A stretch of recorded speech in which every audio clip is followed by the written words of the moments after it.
que anda en amor, ni cansa ni se cansa. El alma que anda en amor, ni cansa ni se cansa. Bueno, esta mañana habíamos recordado los orígenes de Moisés, ¿no? Y habíamos releído también nuestra propia historia, nuestra vocación, nuestros comienzos a la luz del testimonio de la palabra, ¿no? De la historia de Moisés, y haciendo como algunas glosas, recordando a Teresa y a Juan de la Cruz, ¿no? Y vimos un extremo, el extremo del origen, y ahora nos vamos hacia el otro extremo, el final de la vida de Moisés. Recordábamos cómo Moisés es una de las figuras máximas de la historia de Israel, cómo está al comienzo de la historia de Israel como pueblo, y es ese gran líder que tiene que liberarlo de la esclavitud, ¿no? Llevarlo de la esclavitud a la libertad. Conducirlo hacia la tierra prometida. Y decimos hacia porque hay aquí como una gran paradoja, y mucho de paradoja y de misterio en este final de la vida de Moisés, ¿no? Porque en el fondo uno espera naturalmente que en la culminación de su vida hubiera sido otra, ¿no? Porque una vez que él acogió la voz del Señor, el mandato, una vez que él se embarca en esa tarea, lo propio de la vida de un héroe, digamos, de Israel es que termine gloriosamente, ¿no? Moisés es el confidente de Dios. Decíamos, tiene que llevarlo a la libertad, unirlo en alianza con el Señor y conducirlo hasta la tierra de promisión y asentarlo en la tierra. Pero hay un momento de la historia que ese hasta se convierte en hacia, ¿no? La misión de Moisés va tropezando con numerosos obstáculos que él va a superar con tenacidad, con vigor, ¿no? Con la ayuda de Dios, por supuesto. Esa etapa intermedia del desierto, que debería haber sido más corta, se prolonga 40 años. Y nosotros imaginamos que este hombre ha ido madurando, ha ido también envejeciendo, ¿no? Aunque Deuteronomio 34:7 nos diga que no había perdido vista ni había decaído su vigor, ¿no? No le faltaron dificultades, ni físicamente ni espiritualmente, seguramente. Cuantas veces Moisés se siente desalentado, es confortado por el Señor. Al final de su vida se nos dice que está fuerte y vigoroso, no hay ninguna enfermedad, tiene intacto y ha ido creciendo su prestigio como caudillo del pueblo, ¿no? Es decir, que solo faltaría llamar a la puerta y entrar, ¿no? Pero la muerte se le adelanta a Moisés, y él, que es el confidente del Señor, recibe el aviso de que se tiene que preparar para morir. Se le anuncia a este gran líder como un retiro forzado, ¿no? Una muerte anticipada. Sube al monte Abarín y mira la tierra que voy a dar a los israelitas. Después de verla, te reunirás también tú con los tuyos, como ya Aarón, tu hermano, se ha reunido con ellos. Porque os rebelasteis en el desierto del Espino, cuando la comunidad protestó, y no les hicisteis ver mi santidad junto a la fuente de Careo, en Cadés, en el desierto del Espino. Libro de los Números 27, 12, 14.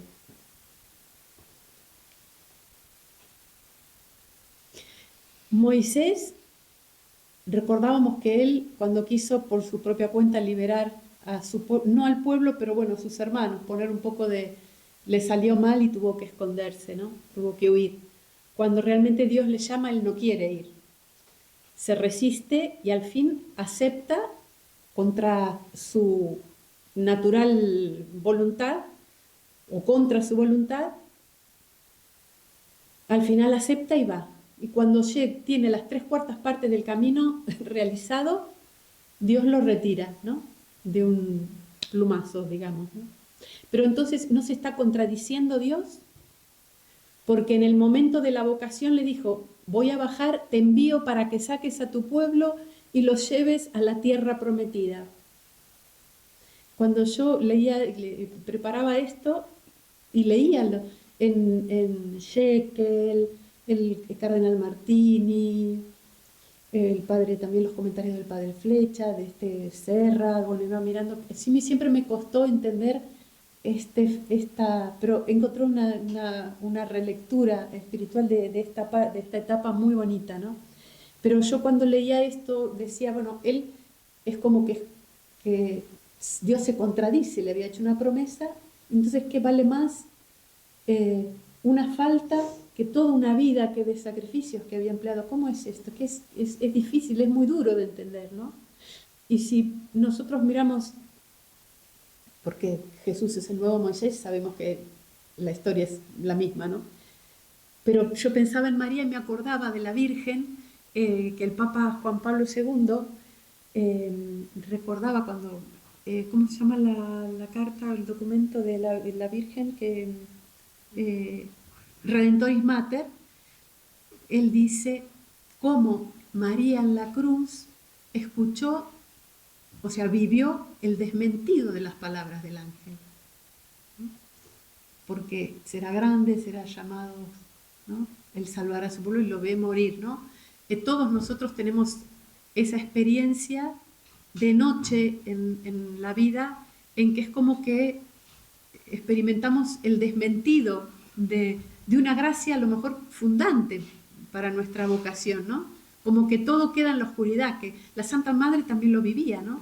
Las gracias místicas que Dios le daba, será verdad, me estoy engañando a los demás. No se acuerda, cuando en las sextas moradas la persona no se acuerda de todo lo que recibió, lo único que se acuerda son de sus pecados, ¿no? Bueno.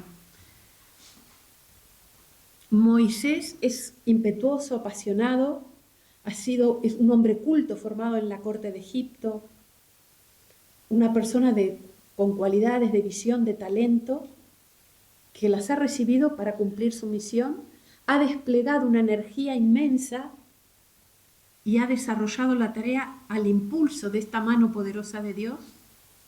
Pudo haberse quedado tranquilamente en su casa, en su vida tranquila, con su mujer Séfora, en Madián, junto a su suegro, pero acepta la tarea, se arriesga y a medida que la va realizando, se va identificando con ella, ¿no?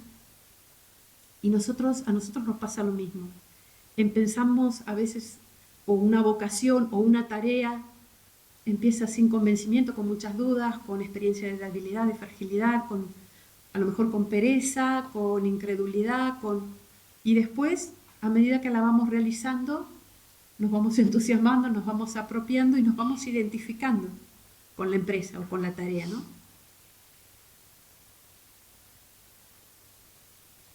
¿Y cuántas veces esta identificación, si llevada tantas veces, como pasa en algunos casos, hasta el extremo, desvirtúa el llamado y la propia vocación, ¿no?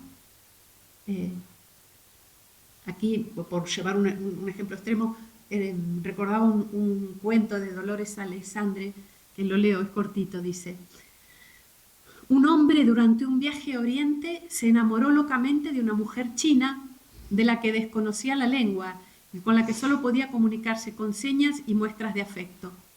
Al volver a su país, como no podía entender sus cartas, se puso a aprender chino para poder seguir su relación con ella. Se enfrascó durante años en el estudio de la lengua, hizo un doctorado y se convirtió en un eminente sinólogo que viajaba por el mundo dando conferencias sobre la cultura y la lengua china. Pero tanto le habían absorbido los estudios, el viaje y la fama, que llegó a olvidarse de la mujer de la que un tiempo estuvo enamorado y solo algunas veces recordaba con nostalgia aquel amor por el que había empezado todo, ¿no?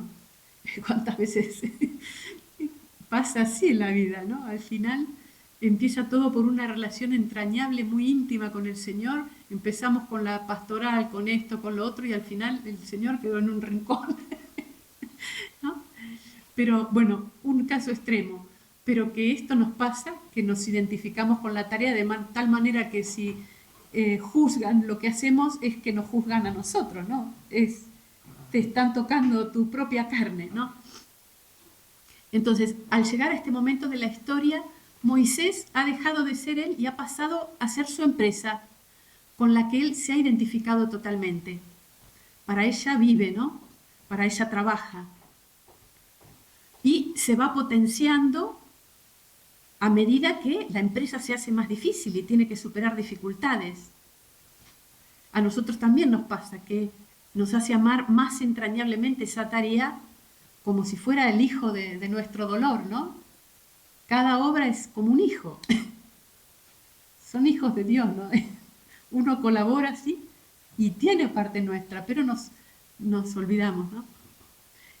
Moisés ha tenido que sufrir mucho, aguantar hostilidades externas, el hambre, la sed, las serpientes, el cansancio, la traición de sus hermanos de sangre cuando murmuran contra él, que además tiene que decir, por favor, quítale la lepra, María, ¿no? Compadecido de su propia hermana. La hostilidad de un pueblo gruñón, descontentadizo, que siempre está pidiendo, que siempre está insatisfecho, que apenas consigue una cosa está ya pidiendo otra. Y Moisés se queja, pero lo he parido yo a este pueblo. No es tuyo, pero es su pueblo, ¿no?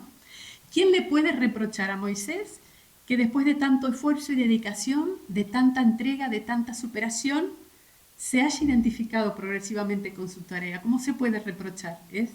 Es carne de su carne, ¿no? Y viéndolo así, ¿no tiene suficientes méritos para poder decir, por favor, déjame entrar después de que he llegado hasta aquí? Pues no, es en ese momento le llega esa comunicación de Dios, retírate, vas a morir. Y la muerte vendrá como castigo de un pecado. El pecado de Moisés y Aarón es que, dice el texto del libro de los Números, os rebelasteis en el desierto del Espino, cuando la comunidad protestó y no les hicisteis ver mi santidad junto a la fuente. Leemos el texto, dice un poquito más. En aquellos días, la comunidad entera de los hijos de Israel llegó al desierto de Sin el mes primero, y el pueblo se instaló en Cadés. Allí murió María y allí la enterraron. Faltó agua a la comunidad y se amotinaron contra Moisés y Aarón. El pueblo protestó contra Moisés diciendo, ojalá hubiéramos muerto como nuestros hermanos delante del Señor. ¿Por qué has traído a la comunidad del Señor a este desierto para que muramos en él nosotros y nuestras bestias? ¿Por qué nos has sacado de Egipto para traernos a este sitio horrible, que no tiene grano, ni higueras, ni viñas, ni granados, ni agua para beber? Moisés y Aarón se apartaron de la comunidad y se dirigieron a la entrada de la tienda del encuentro y se postraron rostro en tierra delante de ella. La gloria del Señor se les apareció y el Señor dijo a Moisés, coge la vara y reunid a la asamblea, tú y tu hermano Aarón, y habladle a la roca en presencia de ellos, y ella dará agua. Luego saca agua de la roca y dale de beber a ellos y a sus bestias. Moisés retiró la vara de la presencia del Señor como se lo mandaba. Moisés y Aarón reunieron la asamblea delante de la roca. Moisés les dijo, escuchad, rebeldes, ¿creéis que podemos sacaros agua de esta roca? Moisés alzó la mano y golpeó la roca con la vara 2 veces, y brotó agua tan abundante que bebió toda la comunidad y las bestias. El Señor dijo a Moisés y a Aarón, por no haberme creído, por no haber reconocido mi santidad en presencia del pueblo de Israel, no haréis entrar a esta comunidad en la tierra que les he dado. Esta es la fuente de Meribá, donde los hijos de Israel disputaron con el Señor, y Él les mostró su santidad. Bueno, sigue el relato, ¿no? Qué fuerte que es este relato, esta escena, ¿no? Y uno lee distintas interpretaciones y cada uno hace una interpretación, porque en el fondo Ok, porque golpeó, dudó, porque se arrogó la obra a sí mismo, podemos sacarle porque dudó, uno dice porque golpeó 2 veces la piedra y porque no le habló, sino que, bueno, la cuestión es que en ese momento se trataba de ver la santidad, la obra de Dios y ver si Dios tenía razón o no. Y ellos no cumplen el precepto de santificar el nombre de Dios y aceptar en el misterio, esconderse en la roca, en el misterio de Dios. No están a la altura de esa obra, de eso que el Señor les está pidiendo. Y Moisés tiene que aceptar que su retiro coincida con una muerte prematura. No en términos biológicos, porque no se dice que tuviera nada, al contrario, no tenía nada, estaba en pleno vigor, pero sí en términos de empresa. No la ha concluido, no la puede concluir. El nuevo Moisés, Jesús, muere prematuramente, no por sus pecados, sino por los nuestros. Y a mí lo que me impresiona de esto es esta confrontación, ¿no? Donde se vislumbra, podemos ver la crudeza del castigo que merece el pecado, la muerte, no del pecador, ¿no? Él clavó nuestro pecado en la cruz, ¿no? Pero nosotros no solo podemos vislumbrar la tierra prometida, podemos entrar en ella porque otro murió por nosotros. Pero si Cristo no hubiera muerto por nosotros, el castigo es no, el pecado no puede convivir con Dios, ¿no? Es un misterio abismal el del pecado. Entonces, visibilizar de alguna manera con estas interpretaciones la muerte de Moisés nos hace recordar que por nuestros pecados sin Cristo no veríamos la tierra prometida, no volveríamos a la comunión con el Padre. Entonces, a partir de aquí, los textos del libro de los Números y del Deuteronomio nos muestran 2 reacciones de Moisés ante esto. Son preciosas. Y el padre Shekel no se decanta ni por una ni por otra, sino que las une, ¿no? Y al unirlas nos damos cuenta que, bueno, las 2 reacciones son distintas, totalmente distintas. Podemos decir que es algo ambiguo y complejo, ¿no? En el libro del Deuteronomio dice Moisés: entonces recé así al Señor: Señor mío, tú has comenzado a mostrar a tu siervo tu grandeza y la fuerza de tu mano. ¿Qué Dios hay en el cielo o en la tierra que pueda realizar las hazañas y proezas que tú? Déjame pasar a ver esa tierra hermosa allende al Jordán, esas hermosas montañas y el Líbano. Moisés reacciona emotivamente como un niño, ¿no? A quien el padre le prohíbe algo y le suplica, como el que llora: por favor, déjame pasar. Y nos muestran el dolor inmenso de Moisés. No es protesta ni rebelión contra una decisión de Dios, es una queja amorosa y dolida, ¿no? Esa es la oración de Moisés en el Deuteronomio 3. Pero el libro de los Números nos ofrece otra reacción distinta. Dice en el número 27, 15, 17: Moisés dijo al Señor: que el Señor, Dios de los espíritus de todos los vivientes, nombre un jefe para la comunidad, uno que salga y entre al frente de ellos, que los lleve en sus entradas y salidas, que no quede la comunidad del Señor como rebaño sin pastor. Aquí ya Moisés no piensa en sí mismo, solo está pensando en el pueblo, ¿no?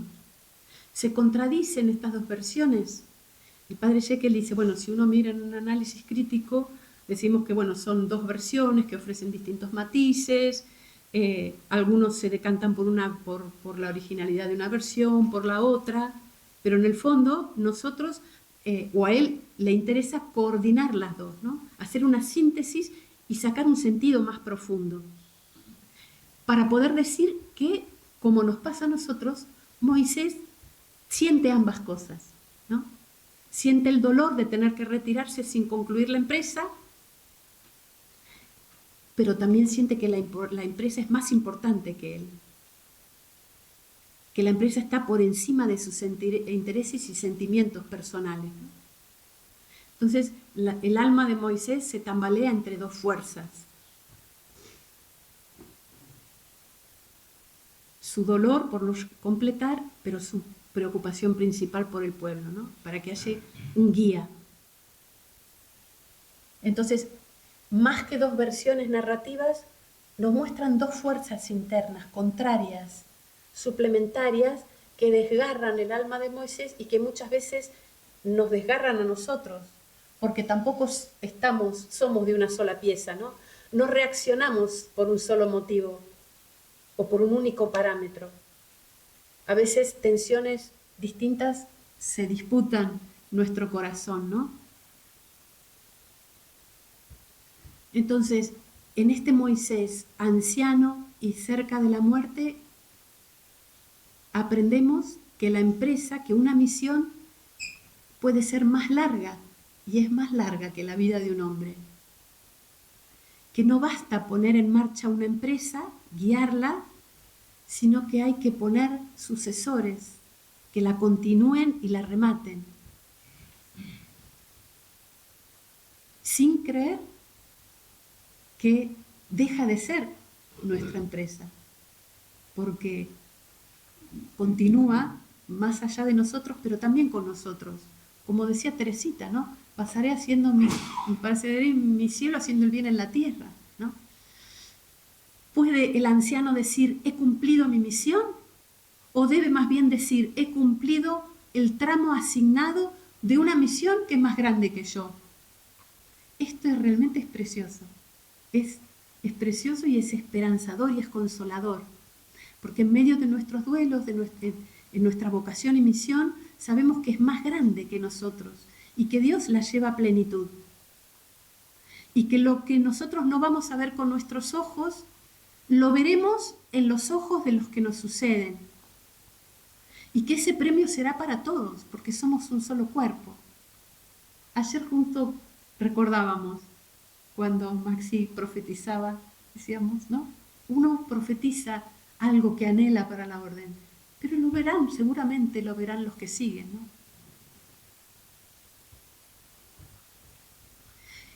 Y esto es lo que hace Moisés. Y ya lo había hecho antes, en números 12, 11, Dios le pide a Moisés que reparta su espíritu, comparta sus carismas con otros, ¿no? En estos 70 ancianos que van a ser los colaboradores. Y en esta ocasión, al final de su vida, lo mismo, se preocupa por la continuidad. Dice Números 27, 12, el Señor dijo a Moisés, sube al monte Abarim y mira la tierra que voy a dar a los israelitas. Después de verla, te reunirás también tú con los tuyos, como ya Aarón, tu hermano, se ha reunido con ellos. Moisés dijo al Señor, que el Señor, Dios de los espíritus de todos los vivientes, nombre un jefe para la comunidad, uno que salga y entre al frente de ellos, que los lleve en sus entradas y salidas, que no quede la comunidad del Señor como rebaño sin pastor. El Señor dijo a Moisés, toma a Josué, hijo de Nun, hombre de grandes cualidades, impón la mano sobre él, preséntaselo a Eleazar el sacerdote y a toda la comunidad, dale instrucciones en su presencia y delégale parte de tu autoridad para que la comunidad de Israel le obedezca. Moisés hizo cuanto el Señor le había mandado, tomó a Josué, lo colocó delante del sacerdote Eleazar y de toda la asamblea, le impuso las manos y le dio las instrucciones recibidas del Señor. Ahí vemos un Moisés que delega su autoridad, que entrega ya la tarea, que asocia y que no pone al otro en conserva, ¿no? O con derecho a sucesión, sino que está ya participando, ¿no? de la tarea. No es celoso del Señor, ni de Josué, ni de su propia autoridad.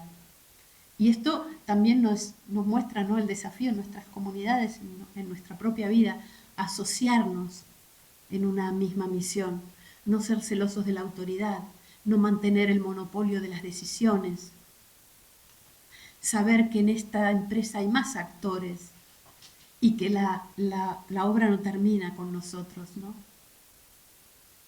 desidentificar la tarea de nuestra propia persona, porque somos mucho más que lo que hacemos. Y valorar la historia que viene y que nosotros hemos ayudado a construir, ¿no? Porque siempre decimos, bueno, lo anterior era mejor o nos hace sentir más seguros, ¿no? Pero es una valoración y una confianza en los otros y en el otro con mayúscula, ¿no? Y nos encontramos ya con la última mirada, Moisés que sube al monte, ¿no? El Señor dijo a Moisés, sube al monte Abarim y mira la tierra que voy a dar a los israelitas. Después de verla te reunirás también tú con los tuyos. Y dice el libro de los números, y Deuteronomio detalla, sube a la cumbre del Fasga, pasea la vista a poniente y levante, norte y sur, y mírala con tus ojos, pues no has de cruzar el Jordán. Y en otro pasaje precisa todavía más, sube al monte Abarim, que está en Moab, mirando a Jericó, y contempla la tierra que voy a dar en posesión a los israelitas. Después morirás en el monte. Deuteronomio 32:49. Y Moisés se dispone a subir a la montaña. Deuteronomio 34:1-4. Precioso. Moisés subió a la estepa de Moab, al monte Nebo, a la cima del Fasga, que mira Jericó, y el Señor le mostró toda la tierra, Galaad hasta Dan, el territorio de Neftalí, de Efraín y Manasés, el de Judá hasta el mar occidental, el Negev, la comarca del valle de Jericó hasta Zoar, y le dijo, esta es la tierra que prometí a Abraham, a Isaac y a Jacob, diciéndoles, se la daré a tu descendencia. Te la he hecho ver con tus propios ojos, pero no entrarás en ella. Y allí murió Moisés, siervo del Señor, en Moab, como había dicho el Señor. Pero lo que Dios le hace ver a Moisés desborda el alcance de la mirada, de una mirada física, ¿no? Con esa mirada y con una iluminación espiritual, Dios ya introduce a Moisés en la tierra prometida. Mirarla, de alguna manera, es ya poseerla. Como pasaba en la antigüedad, que recorrer con la vista el territorio era de alguna manera ocuparlo y apoderarse de él. Entonces Dios hace pasear la mirada y el corazón de Moisés por toda esta tierra prometida para que viéndola se llenen sus ojos, su mente y su corazón. El padre Shekel dice, se trata de contemplar antes de morir o morir después de contemplar. Esto es precioso. Y a mí por lo menos me evoca, ¿no es esto lo que vivió Teresita al final de su vida? ¿No es esta la muerte que describe Juan de la Cruz? No es ni por enfermedad, ni por largura de días, sino por un ímpetu de amor que rompe la tela y arranca la joya del alma, dice el santo, ¿no? Y además, Dios le había dicho ya a Moisés, ningún mortal puede ver a Dios y quedar con vida, porque Dios es demasiado grande para que el hombre lo pueda ver. Y entonces es como identificar a Dios y la tierra prometida, ¿no? ¿No será algo así con la tierra prometida? Es tan grande, tan inmensa, que Moisés no puede seguir viviendo al contemplarla. Esta es la última mirada de Moisés.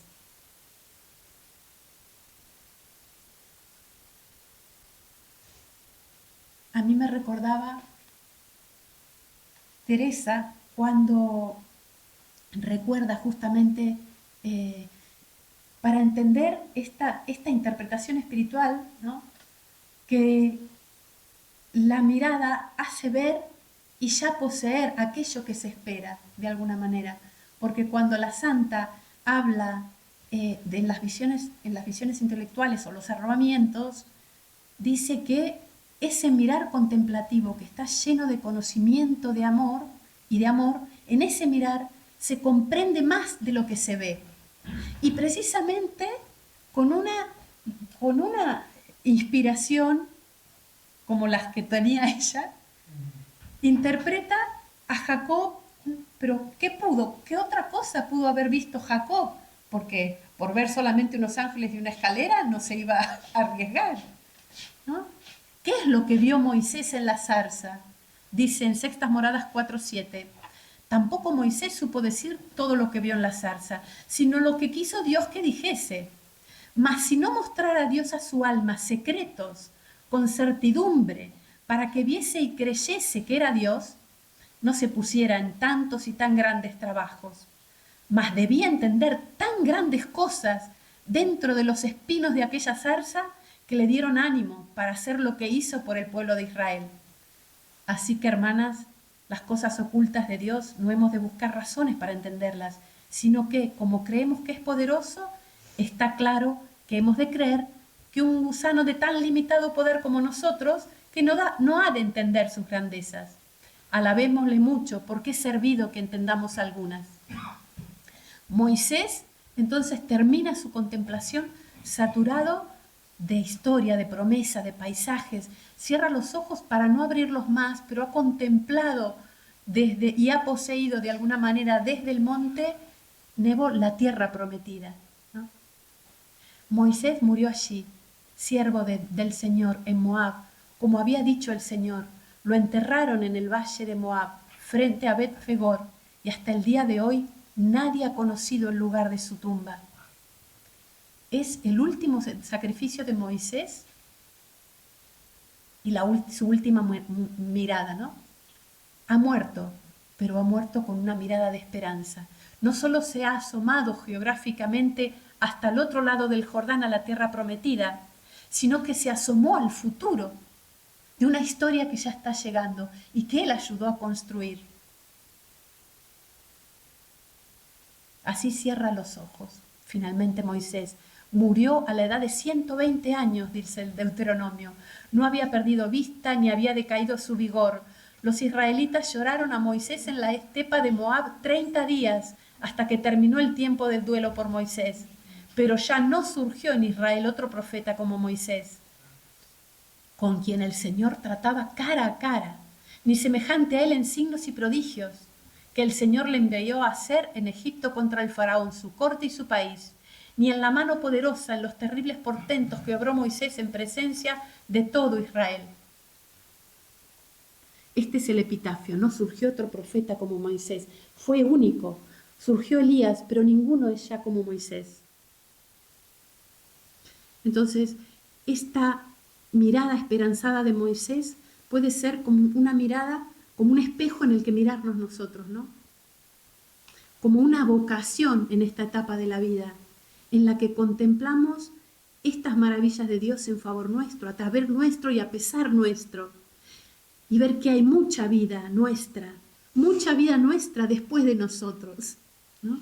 Somos un misterio mucho más grande que aquello que nosotros vemos de nosotros mismos, ¿no?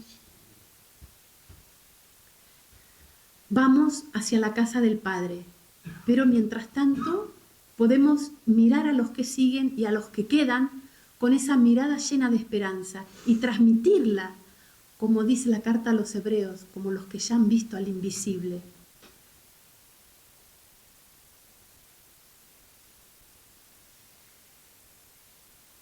Desde la cumbre de la cruz antes de morir, ¿qué panorama contempla Jesús? Moisés muere en el monte Nebo, Jesús muere en el monte Calvario, también con una empresa a medio terminar. Humanamente, a los ojos de todos, frustrada. Pero Jesús ya nombra un sucesor suyo para completar su obra, que es el Espíritu del Padre, su propio Espíritu. Cómo se ensancha esa tarea y esa mirada de Jesús cuando asciende al cielo. Recordamos la oración sacerdotal. Ya no estaré más en el mundo, mientras ellos se quedan en el mundo. Yo voy a reunirme contigo, Padre Santo. Protege tú mismo a los que me has confiado para que sean uno como lo somos nosotros. Ahora me voy contigo y hablo así mientras estoy en el mundo para que los inunde mi alegría. No te pido solo por estos, te pido por los que han de creer en mí mediante su mensaje. Padre, tú me los confiaste, Quiero que a donde yo estoy estén ellos también conmigo y contemplen esa gloria mía que tú me has dado, porque me amabas ya antes de que existiera el mundo. Teresita del Niño Jesús repite esta misma historia, esta misma oración sacerdotal, ¿no? Ella interpreta ya proféticamente su vida y su misión, releyendo esta oración. Tenemos la vocación de cuidar la descendencia y de los frutos que Dios nos ha regalado con la oración y con la entrega de la vida hasta el final y más allá de esta frontera, pasando nuestro cielo en la tierra como Teresita, ¿no? No puede el hombre ver a Dios y seguir muriendo y seguir viviendo. Así muere Moisés. No entró en la tierra prometida material, sino que entró en otra mejor, en la eterna. Tal vez podemos decir, después de rezar con palabras de Juan de la Cruz, descubre tu presencia y máteme tu vista y hermosura. Dice Juan de la Cruz en el Cántico 11:5, lo mismo le acaeció a Moisés en el monte Sinaí, que estando allí en la presencia de Dios, tan altos y profundos visos de la alteza y hermosura de la divinidad de Dios encubierta echaba de ver, que no pudiendo sufrirlo, por 2 veces le rogó le descubriese su gloria, diciendo a Dios, tú dices que me conoces por mi propio nombre y que he hallado gracia delante de ti, pues luego, si he hallado gracia en tu presencia, muéstrame tu rostro para que te conozca y halle delante de tus ojos la gracia cumplida que deseo, la cual es llegar al perfecto amor de la gloria de Dios. Pero respondióle el Señor diciendo, no podrás tú ver mi rostro, porque no me verá hombre y vivirá. Sabedora el alma de esta verdad, que no le podrá ver en su hermosura en este género de vida, porque aún de solo traslucirse le desfallece, previene ella a la respuesta que se le puede dar como Moisés y dice, y máteme tu vista y hermosura. Qué preciosa es esta lectura del final de Moisés si uno los ilumina con la experiencia de Teresa y de Juan de la Cruz, ¿no? Y con nuestra propia experiencia de vida, ¿no? Pues bueno, esta era la intención del día de hoy, ver como en un pantallazo los orígenes y el final de la vida de Moisés, como nosotros podemos leer ahora también nuestra propia vida desde el final, ¿no? Desde la contemplación de una tierra que ya podemos gozar, ver anticipadamente, y gozar también de lo que van a ver los que nos sigan, ¿no? De toda esa historia que es más grande que nosotros y que hemos ayudado a construir, ¿no? Pues bueno, me extendí un poquito más. Terminamos, si quieren, con un texto de Teresita, del Vía Crucis de Teresita.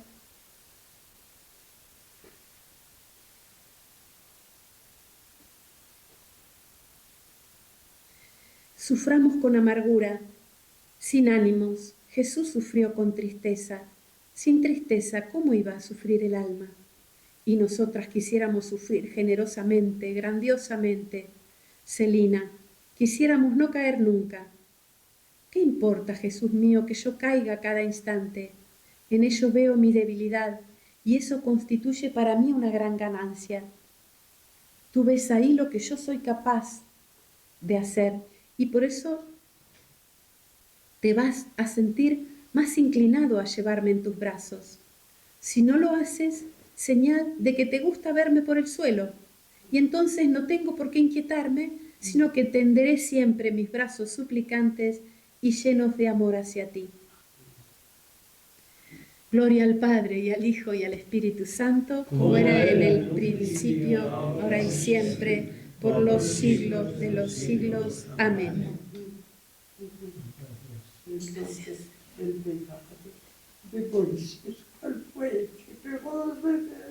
Pues eso nadie sabe bien qué fue. No sé si alguno de ustedes lo sabe, pero yo que he leído varias veces, varios autores, uno dice que fue la falta de confianza en Dios, no defender la santidad de Dios, o sea, arrogándose la obra de hacer brotar agua de la roca. No sabemos, es un misterio. Pero lo más bonito es leer el final, porque todos lo pasó Jesús, lo vamos a pasar, nos hemos pasado durante la vida varias veces y lo pasaremos al final, ¿no? Uno tiene que estar, ¿no? Sabe que es así, y lo vivió el santo al final, que le decía al padre Antonio, no, Heredia, no me recuerde nada de mi vida, que no hay nada de mi vida pasada que no me remuerda la conciencia. El santo, pues bueno, se manifiesta ese misterio de grandeza y de santidad y nuestra pequeñez, y reconocemos que la obra es de Él. Nosotros somos una mediación, un momento, y vienen después los demás, y seguimos siendo parte de esa tarea, pero somos criaturas, ¿no? No sé cómo les inspira a ustedes interpretarlo, porque es muy fuerte ese texto de Moisés, pero es más grande la misericordia de Dios. Dios le hizo contemplar la tierra, y al contemplarla se la hizo poseer ya la vio y ya la gozó, y al ver la tierra prometida entró en el gozo de su Señor, ¿no? Es precioso. Es muy actual esto, porque nosotros vemos que, dices tú que miremos a los que vienen, pero los que vienen nos parece que con hermanos nuestros se ha roto el molde de las maravillas, y sin embargo pues esta lección es preciosa, ¿verdad? Preciosa para seguir esperando, ¿eh? Sí. Y para nuestra comunidad pues es vital esto, porque de alguna manera vemos final, es el final de lo que hemos hecho, de dónde hemos estado. Estos días hablábamos de Argentina, donde han estado los hermanos, pero la lección de Moisés es preciosa. Sí. Y es la esperanza, el gozo de ver que una obra es más grande que nosotros, que lo que hemos construido, que lo que no vemos, alcanzamos a ver que lo que es más grande, y Él es fiel, ¿no? No es Moisés, no es Aarón, es Él el que nos da la tierra prometida, ¿no?